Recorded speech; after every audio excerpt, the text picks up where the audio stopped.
ఓం నమ శివాయ. శ్రీ లలితా సహస్రనామ స్తోత్ర పారాయణలో భాగంగా ఈరోజు 63వ శ్లోకం. ఈ శ్లోకాన్ని చివరి వరకు వినండి.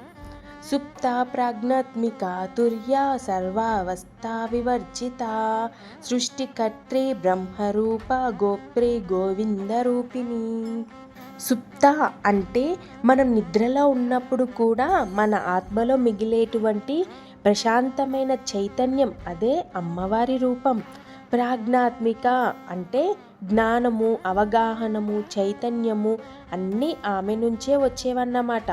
తుర్య అంటే జాగరణ, స్వప్న, సుషుప్తి, ఈ 3 స్థితులకు మించినటువంటి 4వ స్థితి. ఇది తుర్యావస్థ, పరమశాంతి, పరమానంద స్థితి. అమ్మవారే ఆ తుర్య చైతన్య స్వరూపం. సర్వావస్థా వివర్జిత అంటే ఈ 4 స్థితులకు మించినటువంటి, వాటిని దాటి ఉన్నటువంటి పరాత్పర స్థితి ఆమెది. అంటే ఆమెను ఏ అవస్థలోనూ బంధించలేమన్నమాట. ఆమె స్వరూపం అనంతమైనది. సృష్టికర్త్రి అంటే సృష్టిని సృష్టించేవారు ఆమెనే. బ్రహ్మకర్తృత్వం కూడా ఆమె శక్తి వల్లే. బ్రహ్మరూప, బ్రహ్ముడి రూపమే అమ్మవారు. సృష్టి శక్తి ఆమె ద్వారా మాత్రమే వ్యక్తమవుతుందన్నమాట. గోప్రి అంటే లోకాన్ని రక్షించేటువంటి శక్తి ఆమె. స్థితి కర్తృత్వం విష్ణువు రూపంలో ఆమె శక్తి అన్నమాట. గోవింద రూపిణి, విష్ణువు రూపంలో ప్రాపంచిక స్థితిని నిలబెట్టేటువంటి అమ్మవారు.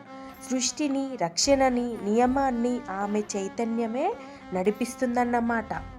జాగరణ, స్వప్నం, నిద్ర అన్నీ ఆమె రూపాలే. ఆ స్థితులను మించినటువంటి తుర్య చైతన్యం ఆమెనే.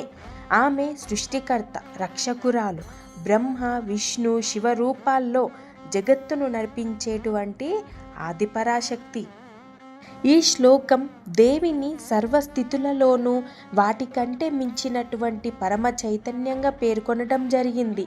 ఆమెనే సృష్టిశక్తి అంటే బ్రహ్మ, పాలన శక్తి విష్ణువు రూపంలో జగత్తులో విస్తరించి ఉంటుంది. ఆమె మన నిద్రలోనూ, మేల్కొన్నప్పుడు, కలలోనూ సాక్షిగా నిలిచేటువంటి శుద్ధ చైతన్య స్వరూపిణి. ఆమెనే శ్రీ లలితా త్రిపుర సుందరీదేవి. ఈ శ్లోకం మీ అందరికి అర్థమైందా? అర్థమైనట్లయితే వెంటనే ఈ వీడియోని లైక్ చేయండి. అలాగే మీ మిత్రులందరికీ షేర్ చేయండి. మరిన్ని శ్రీ లలితా సహస్రనామ స్తోత్రంలోని ప్రతి శ్లోకం యొక్క అర్థం తెలుసుకోవాలంటే నా యొక్క ఛానల్ని సబ్స్క్రైబ్ చేసుకోండి. ఓం శ్రీ మాత్రే నమః.